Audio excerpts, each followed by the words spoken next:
有请节目主持人赵传。谢谢现场的观众朋友们，谢谢大家，谢谢。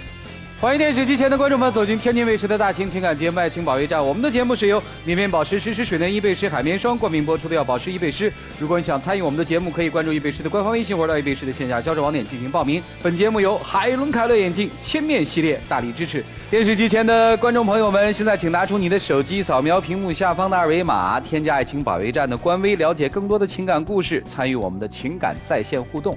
今天我们请到的老师是谁呢？他们是著名的媒体评论人于波红于老师，欢迎于老师；著名的节目主持人莎娜老师，欢迎莎娜老师；还有大家的老朋友，来自华谊嘉信的高级副总裁曲伟老师，欢迎曲老师；当然还有你们的爱情导师涂磊涂老师，欢迎涂老师。来吧，看看今天4位老师是如何帮助我们的嘉宾朋友走出情感困惑的，了解一下这对的基本情况。各位请看。我呢，以前有过婚姻，他也有婚姻，我俩是离异以后几年以后认识的。在去年的时候，他就有点不像以前那样了，家里家务啊也不搞，打麻将有时候一宿一宿不回来。就闲的时候就找几个朋友回家打麻将，吵吵起来了，吵起来，就是每回呢我得哄他，这女同事嘛，那怎么整？有的时候还有把女同事领回来，跟人家那个就说。说实话就把手搭人身上了。有一回我领着一个女的回来打麻将，但是啥呢？是我别人这个朋友，表面瞅着挺过得去，但是心里的就有那种就是很妒忌的那种。长此下去，咱俩咋办呢？要不你就走，要不我就走，咱就别过了。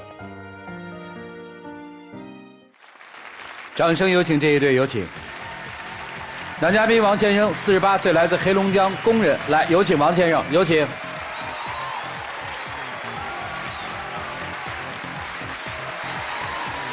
女嘉宾王女士，50岁，来自黑龙江销售。来，有请王女士，有请。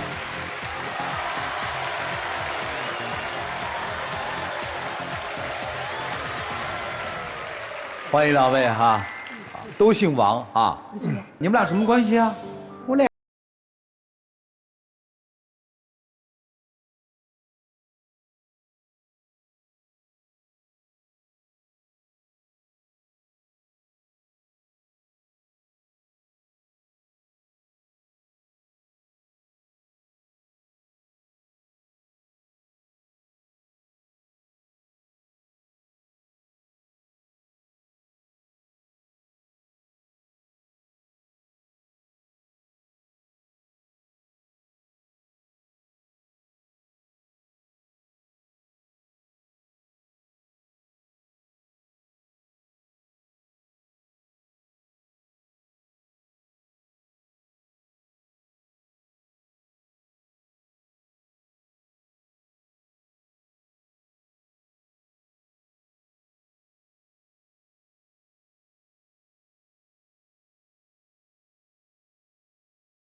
哦，那为什么这一现在归啊？我了？因为他嫌我懒嘛，嫌我不干活，我想跟他分手，他还不想那啥。后来他就把钱归我了。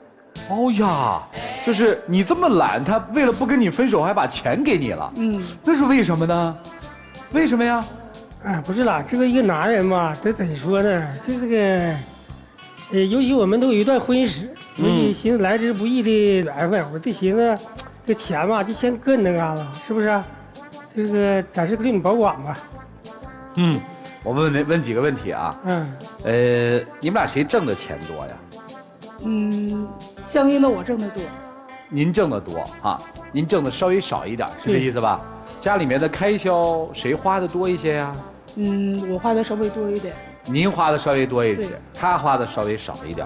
啊，都离异对吧？都有孩子是吗？对。给孩子钱吗？我是不给的，因为我跟我前夫离婚的时候，孩子归男方了。他孩子结婚了，他给。你们双方的孩子都已经成家立业了，是这意思吗？对。所以你是不给的，你是要给孩子钱的。有一回吧，我那个他是在单位上班，我那个这孩子有毛病了，来了给我打电话说爸呀，我这嘎达需要点钱，孩子有病了。我说就是没有分说，我就给他拿去了。拿之后呢，我就是当时没有告诉他，后期的告诉他有点就是很生气。后告我当然生气了，那你一开始的时候不告诉我，后来告诉我了，我就感觉我有点好像太轻了，就是好像不像人家那么重视我似的。明白了，就是你并不在乎他给孩子钱，而在意他没跟你商量，你在他心里是没有位置的。没有位置的。听明白。你们家谁干家务干得多？还是我干得多。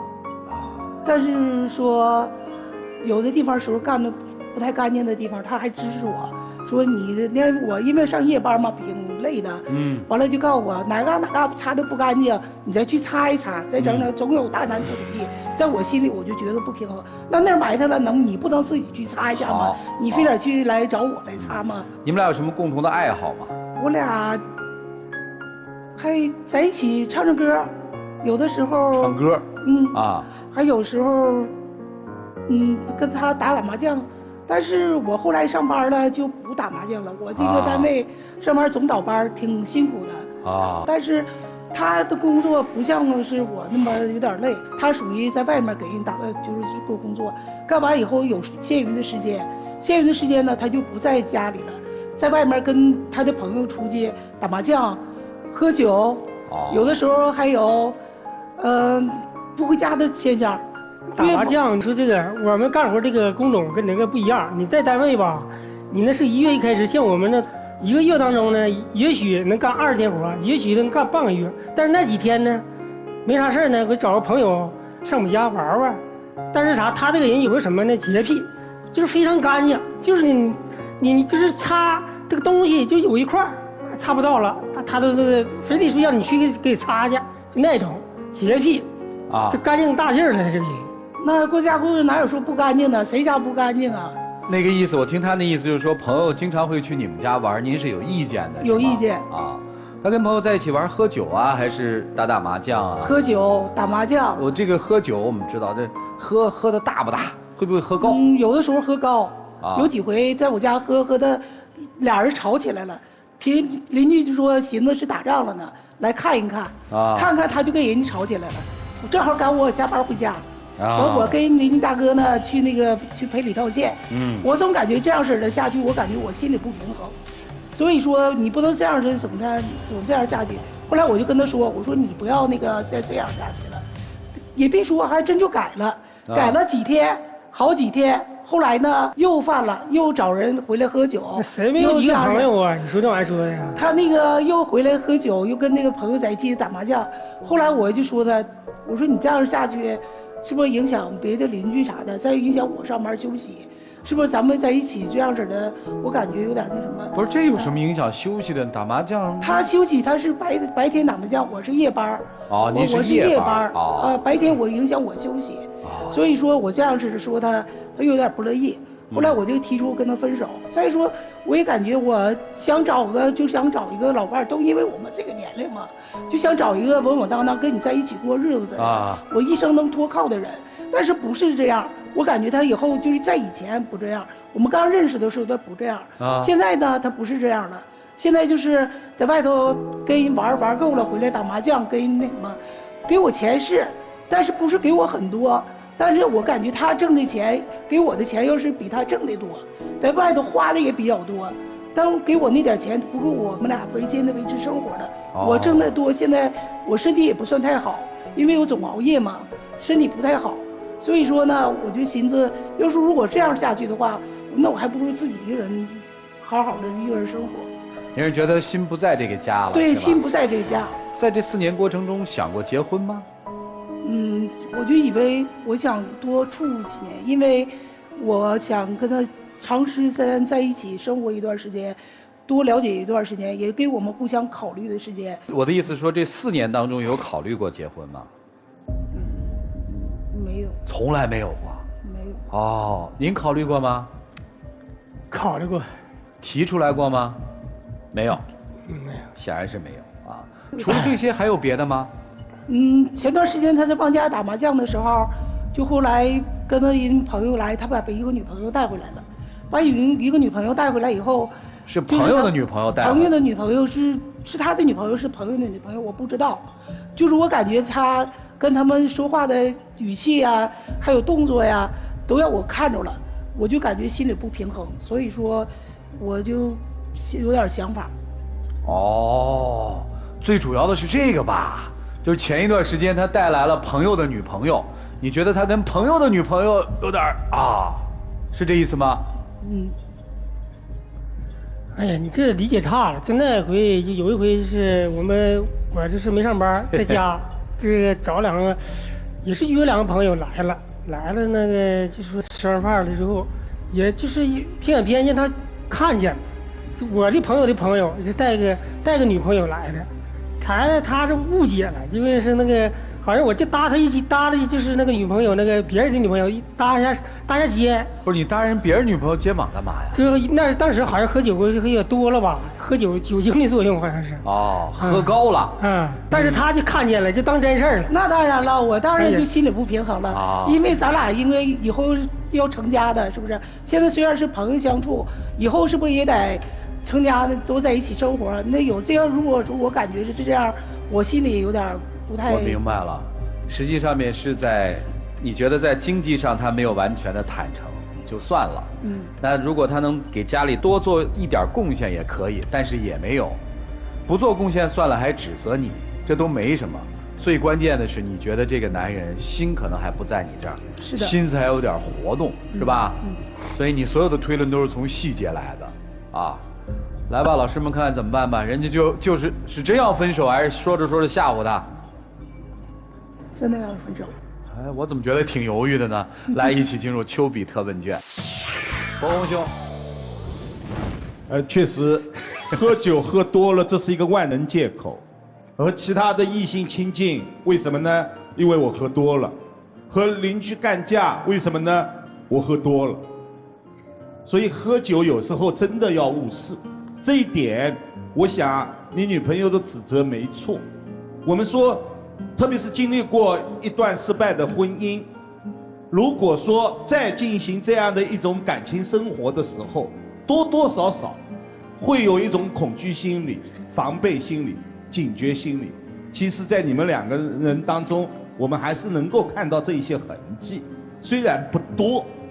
其实相互之间，你看4年了，那么从我们的看法，你们肯定是奔着再次走进婚姻去的。结果两个人根本没有这样的心理准备，也没有往这方面去思考。只不过我们坐在一起试试看。那么这种事，我想4年了，其实心中是知根知底的。但是你们到今天为止还没有这样的一种勇气，再次走进婚姻，这是你们着重要思考的一个问题。我们说，其实经历过一段失败婚姻，再次走进婚姻，这不但需要勇气，还需要有坦诚的这样的一种感受。但你们身上真看不到，我看不到你们有再一次好好过日子的准备，也没有再次走进婚姻的坦诚。所以我个人的意见，今天这样的一个场合，双方好合好散，可能对你们双方是一种解脱。好的，我就说这些。谢谢博红兄。来，莎娜老师啊。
我们都知道再婚不易，它的不易呢来自于几方面的因素。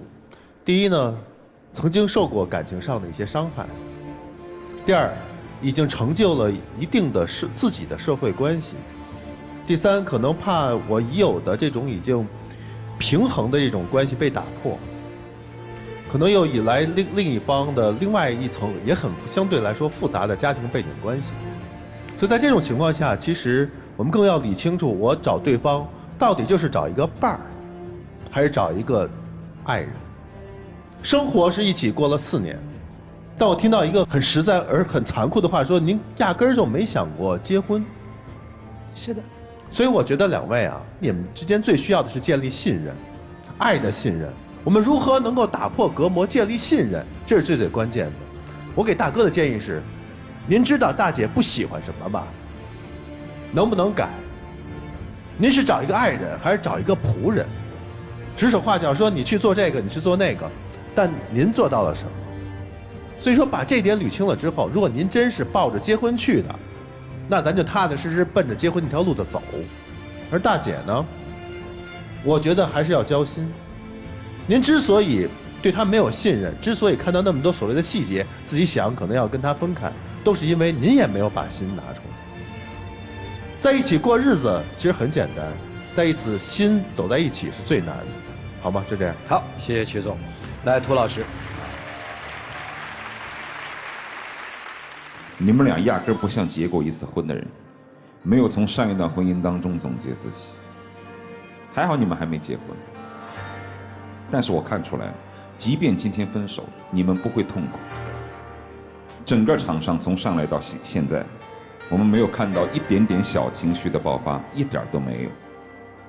女方特别客气，谁说她都点头，然后男方呢，一脸无所谓的样子。人到中年，半路夫妻，我们说过的是日子，但是你们现在哪里像曾经有过婚姻的人，现在要认认真真过日子，没看出来？你们俩对对方都不够认真。哎呀，人生大好的4年又浪费了。4年前你是46，他是44，如果那个时候通过一次失败的婚姻，非常珍重的，好好的再谈一段感情，也许下半辈子互相都有着落了。但是你们不行，因为你们直至现在都没有尊重生活、尊重婚姻的那颗心，那还谈什么结婚呢？差不多就得了，就这样。好，谢谢涂老师。我最后一个问题问的是，今天来是要真的分手呢，还是要教训教训这个男人？其实有一些地方，他有时候真的挺好的，有的时候我也感觉，能改的，我还是接受他。所以来的是说你们帮我教训教训，但是确实听完之后，大家看到了这段情感里面太多的危机，有太多需要调整的。这个最核心的是什么？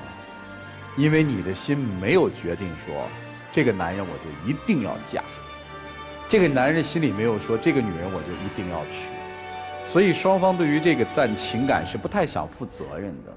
就是你能改了最好，不能改反正我也没有答应我要嫁给你，双方都还留着退路呢，对吧？怕受伤在身，是不是这意思啊？所以4年相当于同床异梦啊。个人打算着个人的，小王再对我好点，说不定我嫁他；老王要再体贴我一点，哎呀，我就给他娶了吧。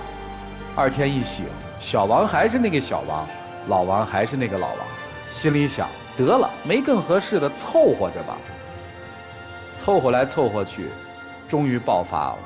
我觉得如果2位已经交往了4年，还以这样的想法过日子，那不如迟早很负责任地跟对方说一句话：对不住，我们赶紧各自去找爱我们的人。所以你们自己考虑吧。我们一起进入真情60秒。给我一次机会吧。毕竟咱俩相处那个4年了，是不是？多多少少还有感情在。给我机会，然后我这个把我这个信用卡什么那个银行卡全给你，这回你放心了吧？我感觉呢，你要是如果是这样的话，可以开处吧。嘿，请亮灯啊！这怎么觉得今天是来剿灭财权的呀？就是银行卡、信用卡全给您了，就过，是吧？银行卡、信用卡全不给，再藏着点私房钱什么的就不过，是吧？如果感情的唯一标准就是他把所有的财产都交给你，财富都交给你的话，你认为那就是感情的话，还真就错了。你们俩可别糊涂了。行了，你们自己考虑吧啊！我们旁人外人也不好多说什么，请回吧，谢谢两位啊。一段4年的感情，闹着要分手，最后才告诉我们大家说，原来是为了把财务合流的，而财务合流的前提。不是让财务共有化，而是让财务单一管理化，由一个人来管理。本节目是由海伦凯勒眼镜千面系列大力支持的。看他们俩的抉择吧，请开门，请开门。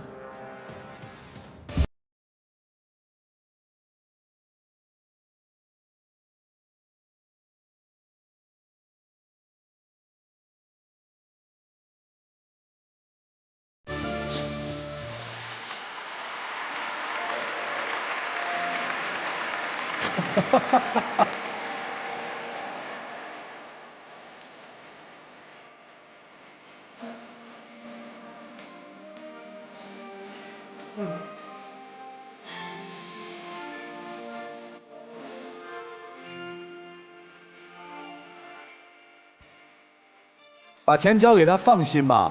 放心，人家可没说嫁给你啊。那也不要紧啊，相信他。行，如果有一个人先打开这个信任之门的话，也行啊。来，有请我们的小花童，有请啊。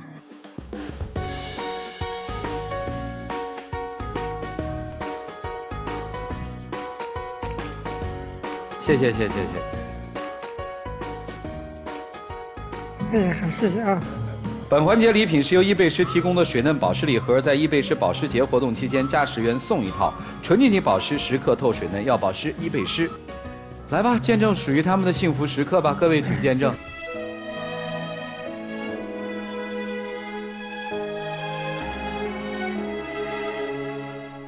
请亮灯啊！拿着吧啊！谢谢。谢谢。谢谢两位，请回啊！谢谢。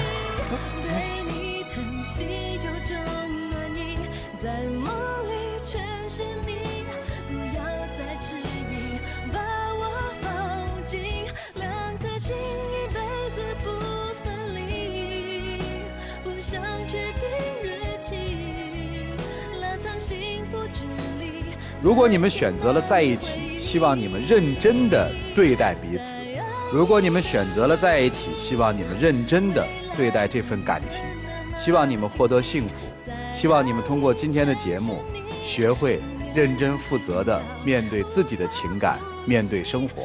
我们来了解下一对的基本情况，各位请看。我一直以来对抽烟都有一种厌恶的感觉吧，因为我对烟味嘛特别敏感，然后我受不了那个味道。我们都认识这么长时间了，有这个毛病嘛总是改不了。我以前呢没有对你有过多的那种苛求嘛，就是希望你一天一天好一点。我觉得这个抽烟和爱情没有直接的关联，每个人有自己的习惯，抽烟它已经成为我生活中的一个习惯，就像你爱吃辣的，我爱抽烟一样。每个人都有自己的习惯，我在生活中其他的很多方面都会努力的做得更好。在我们认识的这段时间里面，从来都没有一次为改变过。如果你这个事情改不了的话，我们可能就没有以后了。掌声有请这一对，有请男嘉宾倪先生，28岁，来自四川，金融经理，来有请倪先生。程女士，22岁，来自重庆，行政管理，来有请程女士，有请。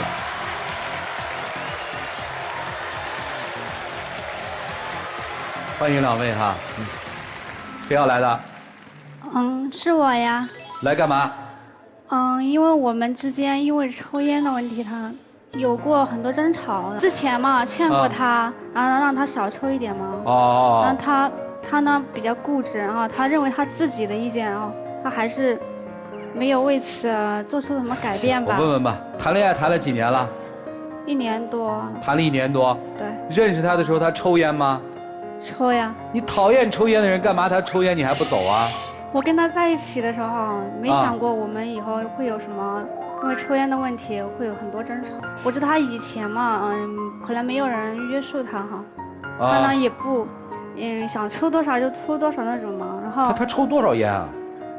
他以前听他说他抽2包吧，1包多。那他现在跟你在一起好了之后呢？我觉得没有多大变化，还是要抽1包多的样子。哦，讨厌那味儿是吗？对，我闻那味儿不舒服，然后呢，而且我后来才知道他有胃病嘛，然后对他自己身体也不好。喜欢这姑娘吗？当然喜欢。戒了呗。可是已经8年的习惯了，不好戒。已经8年了，对，就戒不了了。我也尝试过呀，但是已经尝试过。香烟和女朋友要哪个？其实以前我抽2包的每天，现在我每天只抽1包了，所以其实我已经有进步。最让我生气的是那一回他生日那天嘛。他生日。对。我为他呢准备了那个蛋糕，还有我准备要为他做一顿饭嘛哈。然后我买好了所有的东西。那天呢是我上班的地方在附近买的，对。然后呢，他每天都会下去接我，然后他看我提那么多，然后他就帮我提嘛。但是呢，那过程当中呢，他觉得那么远的地方要提回来，他说你不在附近买，为什么要在他们上班的地方那么远的地方提回来呢？然后他就有点生气，然后就很抱怨嘛，然后我们就吵起来了。然后他一吵呢，一生气他就要抽烟，然后我就有点生气，差点回家了，蛋糕都没吃上，然后就吵。我觉得他这个思维有问题，为什么不能就近买，跑那么远去买提回来？愿意。可不可以啊？这可能就是每个人的思维方式不一样。对呀，那你不能说人家错呀，人就看我们家这男女是不是能驮东西啊，对不对？我并没有说他错呀。那你生什么气啊？问你呢？我那个只不是叫生气，而只是抱怨了1句而已。那你干嘛抽烟啊？抽烟是我的习惯啊。所以那他老婆还喝酒了？谁啊？他老婆还喝酒了。人家不烦喝酒的，烦抽烟的。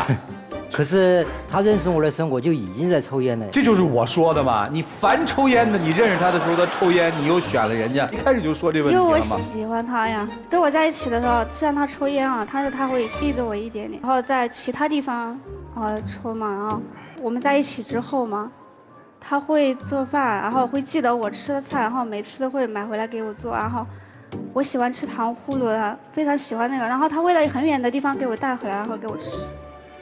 还有呢，之前我刚认识他的时候，我认为他是一个特别善良的人，在那个地铁上嘛，他看到那个姑娘啊提不动那个箱子很重，然后他把她提上去。但是呢，他有时候脾气上来了，然后他就控制不住，然后就会跟我吵架。脾气不好。对。是这意思吗？他为什么事儿跟你发过脾气啊？我没有发过脾气啊，是你老是用抽烟这个话题。你抽烟、戒烟这个只是一个幌子而已，你变心了才是事实。行，你说说他怎么变的心啊？怎么就是幌子了？对吧？以前他认识我的时候我就抽烟，他并没有说反感我抽烟的。现在又来提起这件事。以前我每天抽2包我还咳嗽，现在我从不咳嗽，就是因为我抽的少呀。我有时候2、3天都没抽过烟的，那我就是在尝试戒烟，但是过了2、3天我还在抽。抽烟它已经成为习惯了。照你这种理论，那所有相爱的人都要戒烟，那烟草公司岂不破产了？烟草公司跟你有关系吗？不是有没有关系？烟草公司你不是有没有关系的事情，是我觉得他的这个思维，他总认为不戒烟就是不爱他，这爱情和烟草没有直接关系。而且我在你面前，我也经常在厕所阳台抽烟。从不在你面前抽烟，对吧？我听来听去还就是为抽烟，没别的事儿是吧，姑娘？其他的我倒是可以接受。就接受不了他抽烟，但他偏偏戒不了，是吧？对，他就不是不让他戒，我一开始呢是让他少抽嘛，然后一天比一天好嘛。啊，人家不是少抽了吗？自己说。他没有，他哪儿少抽了？他还是想抽的时候就抽，从来没有控制过。你爱这姑娘吗？当然爱了。我觉得不爱。不然他叫我来，我就会来呀。不然的话，我怎么会来？你这思维还挺怪的啊！你爱他是因为你来这儿，所以你爱他是吧？不，他让我去哪里我就去哪里。他让你去哪儿就去哪儿，人家让你戒烟，你干嘛不戒呢？这是8年的习惯，很难纠正的呀。我也尝试过呀。行吧。对。抽烟要烟还是要他？选一个。你要说要烟，我们一会儿劝这姑娘赶紧给你分了，接受不了嘛。努力戒烟嘛，但不一定会成功，不要抱有太大的期望。不要抱有太大的希望。行啊。他就是这样的。当初你喜欢他什么呀？是介绍的还是网聊的呀？这个。我们就聊天认识的呀。网聊认识的是吧？就朋友，然后就认识了。啊，然后呢？你知道他抽烟吗？知道呀，不知道他抽的那么厉害。你还有厉害和不厉害区分的呀？对呀。什么是厉害？什么是不厉害呀？他抽但是抽，但是呢，他不能。没有节制。听懂了。哎，你是不是觉得你女朋友的思维跟常人都不太一样？不，她的思维很正常，正常的哈。她让我戒烟是为我好，也为她好。哦，你看啊，你看啊，然后呢？我有胃病，抽烟就吸到胃里了啊。但是我觉得这个不成立。什么东西不成立啊？就是抽烟影响胃。啊，对，抽烟影响胃，不成立。啊，影响什么？那我老爸抽了一辈子烟，他也没得肺结核。啊。所以他是为我好，对吧？抽烟的确不好，但是我觉得这恰恰相反，是因为他不够爱我，才要强制性让我戒烟。听明白了。就像我母亲，我回家了，我半天不抽烟，我妈都会问我，咋地？你没带烟回来吗？我箱子里还有几条嘞。哦，然后你妈拿烟给你抽。假如我没有烟，我妈会去给我买。你妈还会给你买烟？因为他知道这是我的习惯，很难改的。哦，这不是纵容，而是他理解我。对，他理解你，他理解你什么呢？但是我也会少抽的呀。哦，不是，我也特奇怪，怎么就戒不了那一口烟呢？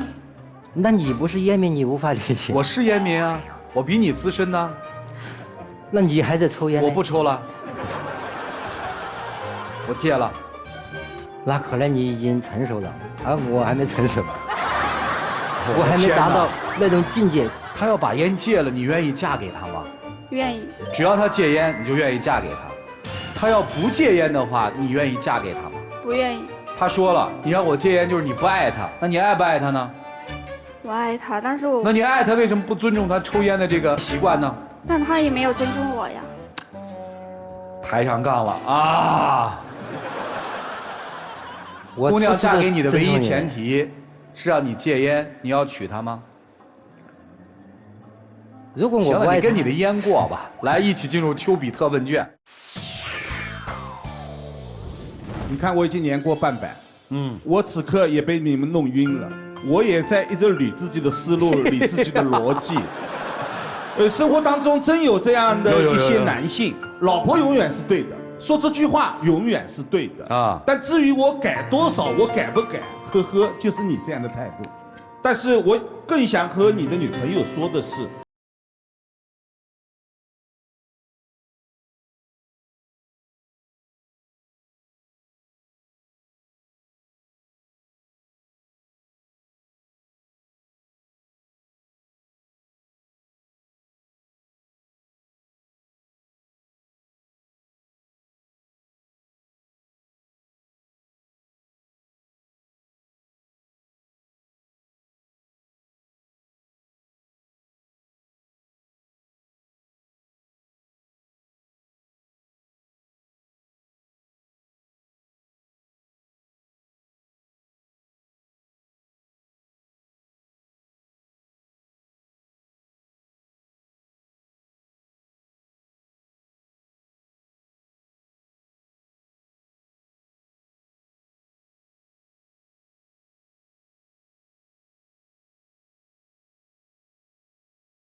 你们俩这一场恋爱呢，谈的就是在较量。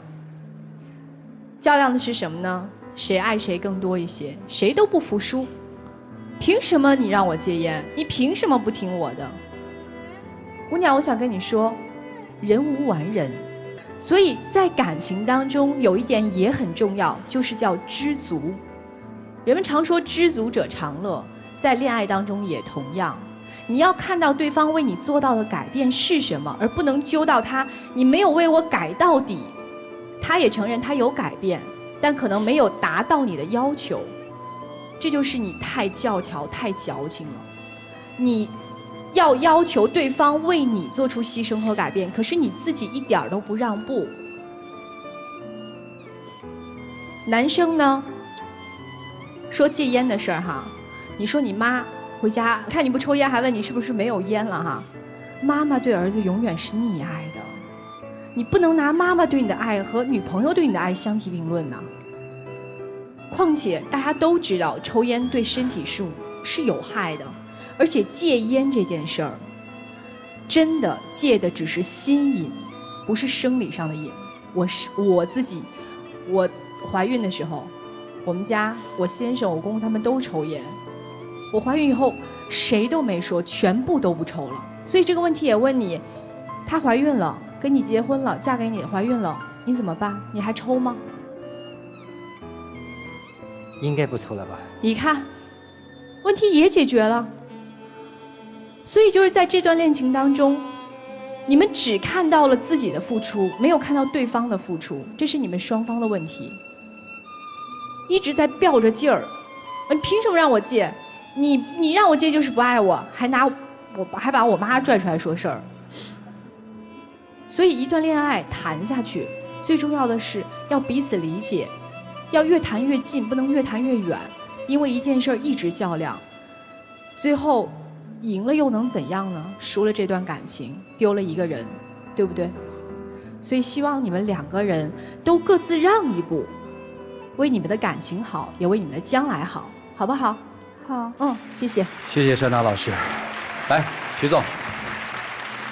我不知道戒烟这件事儿是否能真正的影响你们之间的感情，但他至少试出了一件事儿，让我看清楚，或者说让你们彼此看清楚对方，就试出了你们每个人都是自私的人。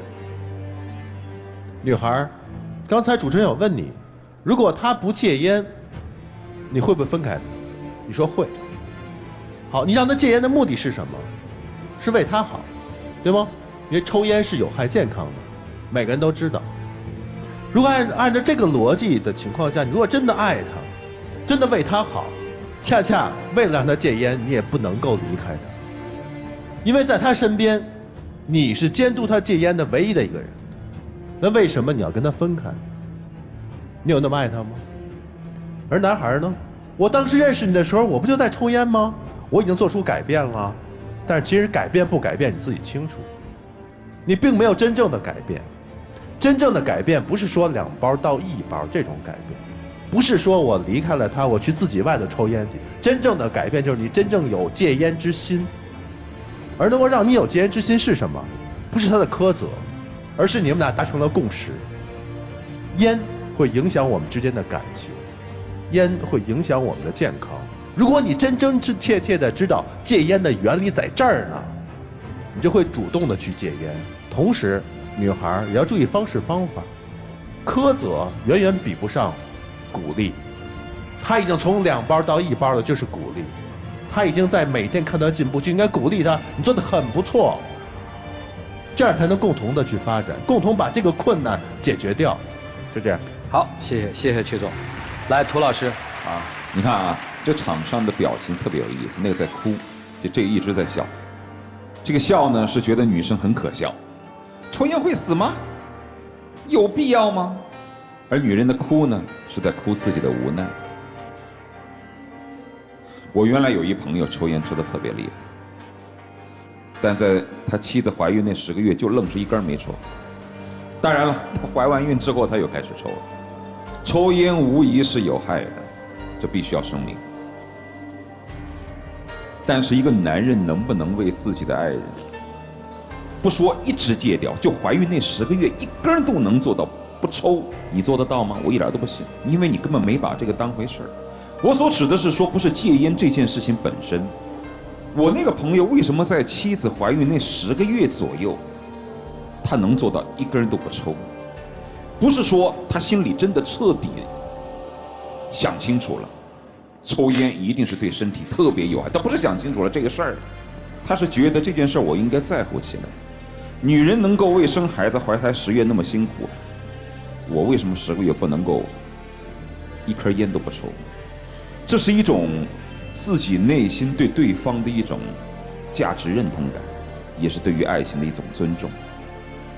你恰恰是缺少了这种尊重。有很多女人嫌男人脏，晚上睡觉不洗脚，但这么些年来也就这么过了，因为这个男人有他的优点。也有很多女人讨厌男人喝酒，或者有种种不好的兴趣，但这辈子也过来了，因为至少这个男人身上有他图的闪光点。你换了这个男生，再换下一个男生，那总有一些是你忍受不了的东西。所以说白了吧，还是不彼此尊重。说自私，人都有自私，但是我们是不是能够体谅对方的自私呢？你说谁不自私？谁没有自私？但关键是你懂不懂对方的自私，能够体谅对方的自私。你们是什么？只能我自私，你不能自私，这就不对了。人总是有弱点的。如果为了对方这些事情不能忍受，不能体谅对方的用心良苦，接下来的日子，那只有越来越不理解，因为人都已经疲了。你看你流眼泪，他根本不在乎，对不对？好，谢谢涂老师啊。恕我直言啊，两位因为抽烟这件事儿，其实几位老师说的比较含蓄啦。至少我听到3位老师说，两位是不太合适的。你们俩不合适是在什么地方？心里面就只有我，没有别人，这个特可怕。说明你们还真的没有爱上对方，一点改变都不做哎。一对热恋当中的恋人，不可能因为男生抽烟打到这个样子。婚后有可能，热恋中是一定不可能的。这就意味着，在现实生活当中，你们俩有一个谁也不愿意退步的底线问题。你们的底线就在这儿，你们自己看吧。想在一起，那是你们自己的事儿。来，一起进入真情60秒。我的爱只为你存在，从过去到未来，不会因为时间而改变。就算你离开我，我依然爱你。我希望你的选择不会让自己后悔，我也希望未来你幸福。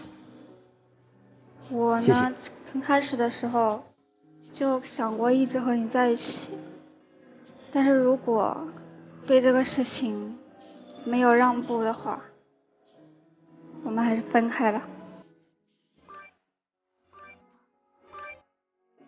请亮灯吧。谢谢两位，请回吧。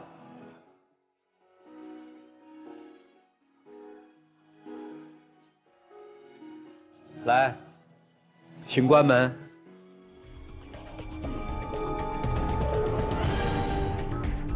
一对号称彼此相爱的人，在一个看起来不良嗜好面前，这段爱就变得特别脆弱了。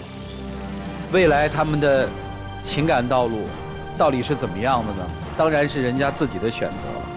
电视机前的观众朋友们，现在请拿出你的手机，扫描屏幕下方的2维码，下载万事达手机客户端，进入到天津卫视的直播聊天室，边看边聊。直播过后，也可以通过天津 IPTV 网络电视或者万事达手机客户端继续收看本期的节目内容。欢迎大家登录优酷网、腾讯视频、搜狐视频、爱奇艺、乐视视频、PPTV 聚力收看节目的完整视频。来吧，看博弈的结果吧，请开门，请开门。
静云的网友提问：我和男友是大学时在一起的，我家没有他家条件好，他妈妈不同意。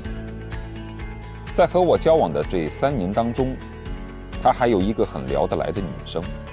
现在我们都在一起这么久了，我让他在朋友圈里发我的照片，他都不发。但是分手呢，他也不分。